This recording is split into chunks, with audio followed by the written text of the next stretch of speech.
Meus irmãos e minhas irmãs, paz e bem, bom domingo. Nós estamos no 27º domingo do tempo comum.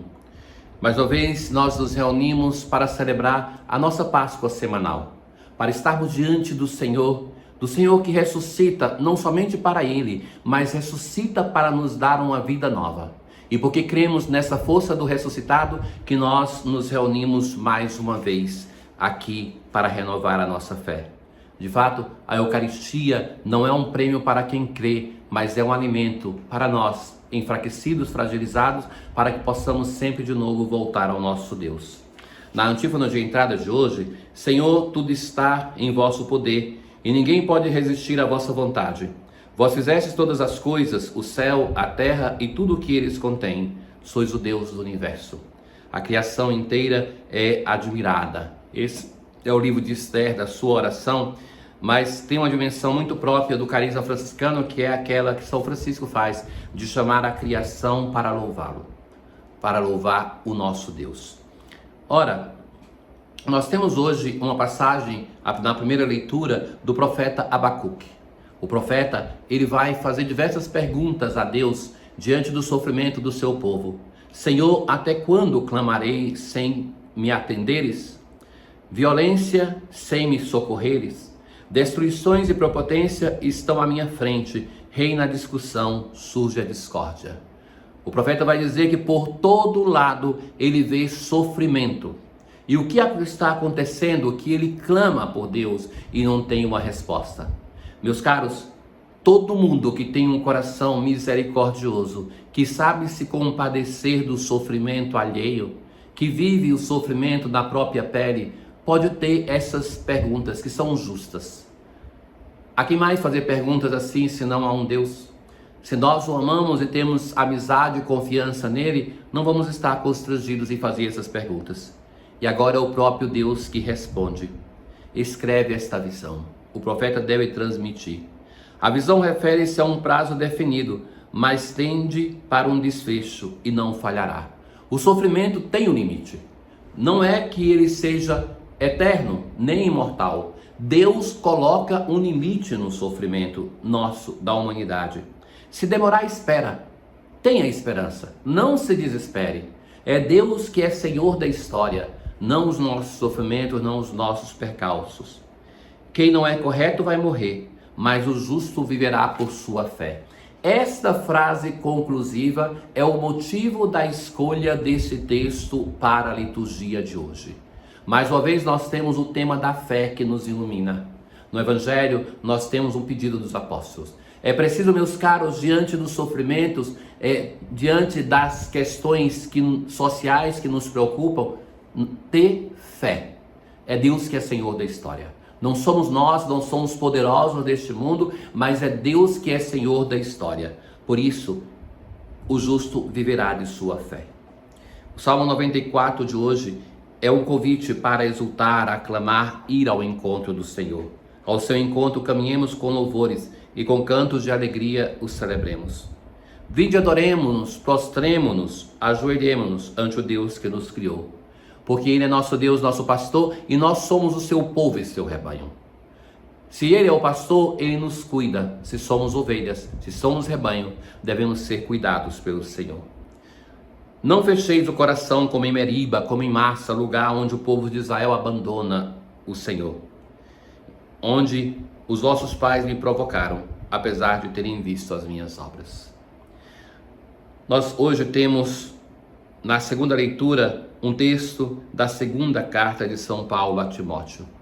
E o apóstolo vai dizer assim, a este que é um seu discípulo: exorto-te a reavivar a chama do dom de Deus que recebestes pela imposição das minhas mãos. De fato, esse gesto de impor as mãos, ele tem muitos significados no Novo Testamento, mas aqui concretamente o apóstolo está falando do ministério que Timóteo recebeu a partir do ministério de Paulo, a imposição das mãos. E vai dizer assim, reavivar a chama do dom de Deus. Essa exortação do apóstolo para Timóteo vale para cada um de nós. Não deixar apagar, diminuir a força da chama da graça de Deus que nós recebemos, mas reavivá-la sempre mais. Ora, Pois Deus não nos deu um espírito de timidez, mas de fortaleza. Por essa passagem se interpreta que Timóteo era uma pessoa tímida, que sofria no exercício do ministério. E que então ele é exortado pelo apóstolo que o dom de Deus é a fortaleza, não a timidez. Se nós temos alguma coisa que nos impede no exercício do nosso ministério, do ser cristão, nós devemos confiar na força de Deus, que pode nos libertar de tal sofrimento. Não te envergonhe de Jesus Cristo nem de mim. Paulo está na prisão nesse momento. E vai dizer, não te envergonhes. E, enfim, guarda o precioso depósito com a ajuda do Espírito Santo. Guarda, tenha atenção. Tudo aquilo que nós recebemos do Senhor deve ser cuidado. Hoje, nós temos no Evangelho um texto que é comum aos outros evangelistas, onde os apóstolos vão dizer assim, aumenta a nossa fé. E Jesus vai responder, se tiverdes fé do tamanho do grão de mostarda, podereis dizer a esta amoreira, arranca-te daqui e planta-te no mar. A amoreira, na antiguidade, é o símbolo de uma árvore que não é possível ser retirada. Porque as raízes dela, isso é fato, que são muito profundas. Então se considerava que nunca se conseguiria eliminar uma amoreira, que ela brotaria de novo. Claro que nós hoje com os tratores é mais concebível fazer isso, mas no passado não tinha. Então Jesus vai dizer assim, não é o problema da quantidade de fé, aumenta a nossa fé, vão dizer os apóstolos, mas da qualidade da fé. E o que é a fé, meus caros? Não é somente crer que Deus existe, não é somente sermos devotos, não é somente sermos moralmente bons, mas tudo isso ajuda no caminho da fé. Mas a fé é uma relação pessoal com Deus, uma relação de total confiança e abandono. E como não é possível quantificar a fé, basta uma pequena fé para fazermos grandes coisas, para transformarmos a nossa vida, para arrancarmos coisas que parecem tão entranhadas que não tem como ser vencida, mas com a fé é possível. E a fé também se transforma em atos, em gestos concretos. Não existe uma fé que seja só sentimento. Muitas vezes nós confundimos, e faz parte da nossa cultura, o apego ao sentimento, ao sentimentalismo, e nós confundimos fé com sentimento. Não basta isso. A fé implica em confiar a Deus, dar a Ele todas as nossas faculdades, não somente os sentimentos, mas tudo. A segunda parte do Evangelho de hoje, que não tem nada a ver com a primeira parte, é apenas um discurso de Jesus que está a caminho de Jerusalém, que tem continuidade.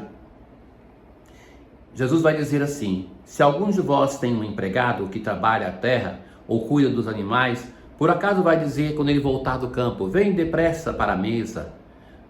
Pelo contrário, não vai dizer, prepara-me o jantar, cinge-te e serve-me, enquanto eu como e bebo, depois disso tu poderás comer? Será que vai agradecer ao empregado? Tudo isso para dizer, assim também vós. Quando tiverdes feito tudo o que vos mandaram, dizei, somos servos inúteis, fizemos o que devíamos fazer. Assim, é essa expressão que é só Lucas que tem. Assim como Deus é pura gratuidade em relação a nós, nós nada fizemos para merecer, assim também, por amor, nós devemos agir com gratuidade para com Deus e não pretender uma compensação por aquilo que nós fazemos. Lembrem-se que do Evangelho de Lucas nós ouvimos a parábola do Pai misericordioso, que o erro do filho mais velho da parábola é este. Aquele de pensar que ele tinha direito a alguma coisa por estar servindo ao seu pai. Irmãos caríssimos, isso está entranhado em nós. O desejar uma recompensa, o desejar um prêmio. Nós fazemos isso com as pessoas, nós assim começamos a estabelecer relação desde pequenino com nossos pais, fomos educados para isso. Mas nós vamos crescendo e vamos projetando isso em todas as nossas relações. E, sobretudo, nós projetamos isso no nosso Deus e queremos ser recompensados constantemente por aquilo que nós fazemos, por aquilo que nós vivemos na nossa vida de fé. Ó Deus todo eterno e todo-poderoso, que nos concedeis no vosso imenso amor de Pai mais do que merecemos e pedimos. Derramai sobre nós a vossa misericórdia, perdoando o que nos pesa na consciência e dando mais do que ousamos pedir. Tenham todos um bom domingo. O Senhor esteja convosco, Ele está no meio de nós. Abençoe-vos o Deus Todo-Poderoso, o Pai, o Filho e o Espírito Santo. Paz.